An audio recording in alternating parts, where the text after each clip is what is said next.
Election schedule کا اعلان ہو چکا ہے اور جو سیاسی پارٹیاں ہیں بڑی تیزی کے ساتھ اپنی سیاسی مہم چلاتی ہوئی نظر آ رہی ہیں. نواز شریف جو ہے وہ ایک مرتبہ پھر سے اپنا بیانیہ جو ہے بلڈ اور ری بلڈ کرتے ہوئے نظر آ رہے ہیں. وہ یہ کہہ رہے ہیں کہ صبح وزیر اعظم تھا، شام کو ہائی جیکر بنا دیا گیا. کچھ شکایات بھی کرتے ہوئے نظر آ رہے ہیں.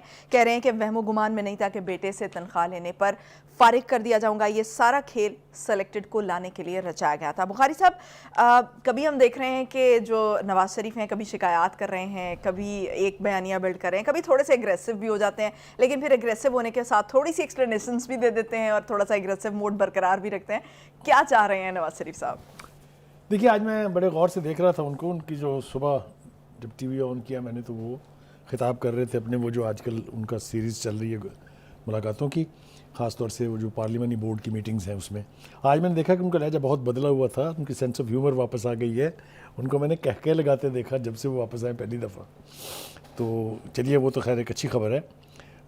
اصل میں بات یہ ہے کہ اب وہ ان کو اس تفصیل سے گریز کرنا چاہیے کہ ان کے خلاف کس طرح جعلی مقدمات بنائے گئے تھے، اس لیے کہ اب اس کی ضرورت باقی نہیں ہے. عدالتوں نے وہ سارے مقدمات اٹھا کے باہر پھینک دیے ہیں. تو اب سب کو پتہ چل گیا میرے خیال سے کہ یہ جعل سازی تھی. سارے مقدمات جو ہیں وہ جعلی بنائے گئے تھے اور ان کی نہ کوئی ثبوت تھا ان کے پاس، نہ کوئی اس کے لیے گواہ تھے.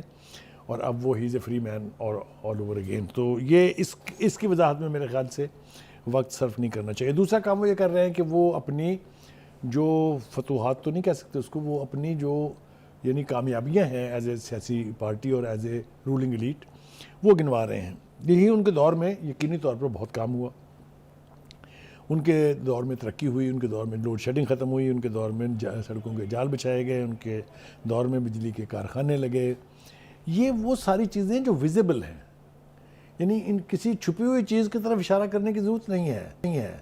میٹروز ہیں ساری تینوں شہروں چاروں شہروں میں بڑے میں، جو اورنج لائن ہے، یہ جو گرین لائن ہے، جو یہ سارے منصوبے جو ہیں ان کے ویزیبل ہیں. لہٰذا اس کے اوپر بھی بجائے میرے خیال سے کہ انہیں اب یہ چاہیے کہ وہ یہ بتائیں کہ یہ جو پاکستان کی ڈولتی معیشت ہے اس کو ٹریک پر لانے کے لیے ان کے پاس کیا منصوبہ بندی ہے.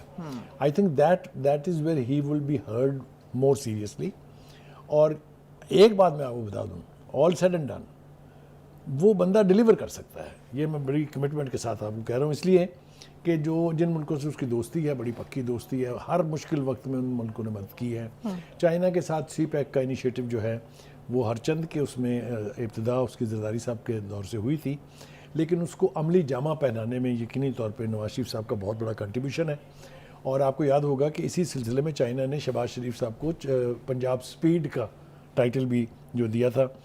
تو یہ ساری چیزیں سامنے اگر آپ رکھیں تو ان کو میرے خیال سے فوکس کرنا چاہیے کہ وہ بتائیں کہ اب اگر ہمیں حکومت ملی تو ہم یہ کریں گے. وہ بظاہر جس طریقے سے وہ اپنے سائٹ پر بیٹھے ہوئے اپنے اسحاق ڈار صاحب کی طرف اشارہ کر کے کہہ رہے تھے کہ یہ فنڈ آپ جو ہے مہیا کر کے رکھیے گا، مطلب کہنے کا یہ کہ ہی knows that he is going to be the next prime minister. یعنی 2013 میں جو انہوں نے کیٹیگوریکلی جو کچھ مسائل تھے اس وقت جیسے دہشت گردی تھی اور بجلی لوڈ شیڈنگ، میں نے کہا کہ ان کے دور کے کام جو ہے ان کا بدترین سیاسی دشمن بھی ان کو ڈچ نہیں کر سکتا اس کے اوپر کہ انہوں نے کوئی کام نہیں کیا. اب آ جائیں جناب، ایک جو دنگل چل رہا ہے وہ ہے پیپلز پارٹی اور نون لیگ کے بیچ. اور جو اب دیکھنا یہ ہے کہ یہ زرداری اور نواز شریف جو ہے ان کے بیچ یہ جو نورا کشتی ہو رہی ہے یا یہ ایک سنجیدہ سیاسی دنگل ہے.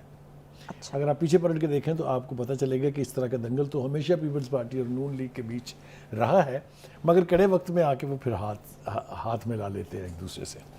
کیا اس دفعہ بھی یہی فیصلہ ہوا ہے کہ الیکشن تک جو ہے وہ ایک دوسرے کی ایسی تیسی کرتے رہیں گے، لیکن الیکشن کے بعد مخلوق حکومت بن سکتی ہے، اتحادی حکومت بن سکتی ہے اور بہت کچھ ہو سکتا ہے. تو میرے خیال سے لیکن بخاری صاحب ایک طرف دیکھا جائے تو یہ جو سیاسی رویے میں جو لچک ہے یہ بڑی ضروری ہوتی ہے سیاستدانوں کے لیے، کیونکہ ملک اس طرح سے چلتے ہیں. سیاست کے بارے میں کہتے ہیں کہ politics is a game of compromises. یہ سمجھوتوں کا اور مفاہمت کا ایک عمل ہے جس کو سیاست کہتے ہیں، اور جمہوریت کے بارے میں بھی ایسا ہی کہتے ہیں. اب آ رہی ہے جناب بلوچستان. دیکھیں بلوچستان میں اس وقت دونوں ہی بڑی پارٹیاں جو ہیں پیپلز پارٹی اور نون لیگ دے آر آن دا مارچ. ہوا یہ کہ جب پتہ چلا نون لیگ والوں کو کہ جی پیپلز پارٹی جو ہے وہاں سے اشارے مل رہے ہیں کہ وہ شاید پی ٹی آئی کے ساتھ پنجاب میں اتحاد کر لیں گے، اگر آپ کو یاد ہو اچھی طرح سے، تو یہ زرداری صاحب نے خود بھی کہا اور ان کے جو لیڈر ہیں انہوں نے تو کہا ہی. لیکن ابھی انہوں نے کہہ دیا تو کہ پھر انہوں نے فوری طور پہ سوچا کہ اچھا سندھ جانا چاہیے اور وہاں کی پولیٹیکل پارٹیز جو ہیں ان سے پھر ہم بھی مفاہمت کر لیتے ہیں, لہٰذا ایم کیو ایم اپنے وہ جو اتحاد ہے بڑا جی ڈی اے اور دوسری جو پارٹیز ہیں جے یو آئی اور نیشنل پارٹیز جو ہیں ان کے ساتھ انہوں نے بات چیت کی. پیپلز پارٹی نے کہا کہ اچھا اب یہاں گئے, ہم بلوچستان جا رہے ہیں جہاں نواز شریف صاحب پہلے جا کے آ چکے تھے اور 20 سے زائد اراکین اپنے ساتھ شامل کر چکے ہیں. 30 جو پوری باپ پارٹی تھی بلوچستان نیشنل بلوچستان الائنس یہی کچھ نام ہے اس کا, عوامی پارٹی باپ جو ہے, ہاں بلوچستان عوامی پارٹی, وہ اس کے 30 ارکان جو بڑے سیریس امپورٹنٹ لوگ تھے وہ نون لیگ میں شامل ہو گئے. لہٰذا زرداری صاحب نے کہا کہ بچوں ہم بھی پیچھے رہنے والے نہیں ہیں. تو آپ کو یاد ہوگا کہ وہ جب گئے بلوچستان کوئٹہ تو انہوں نے جا کے پہلے تو ریحانی قبیلے کے ایک بہت سینئر لوگ انہوں نے شامل ہو گیا, اور اب جو بہت بڑی خبر ہے جس کے لیے زرداری صاحب ہم بیٹھ کے انتظار کر رہے تھے وہ یہ کہ جو سرفراز بگٹی صاحب ہیں ایز انٹیریئر منسٹر انہوں نے ریزائن کیا ہے and he has join the Peoples Party. تو بلوچستان کے اندر زرداری صاحب کا انٹرسٹ نیا نہیں ہے. آپ کو اگر یاد ہو کہ جب وہ صدر بنے تھے تو انہوں نے ایک اتنی بڑی بات کی تھی کہ انہوں نے پوری بلوچ قوم سے معافی مانگی تھی ہاتھ باندھ کے کہ آپ کے ساتھ پچھلے کئی دہائیوں سے جو زیادتیاں ہو رہی ہیں اور آپ جس محرومیت کا شکار ہیں ہم اس کو دور کرنے کی کوشش کریں گے. بات اس وقت تک تو صرف زبان سے نکلی ہوئی ایک بات تھی لیکن اس کا بڑا گہرا اثر تھا, اور یہ جس کو کہتے ہیں نا کہ صحیح سمت میں صحیح قدم تھا.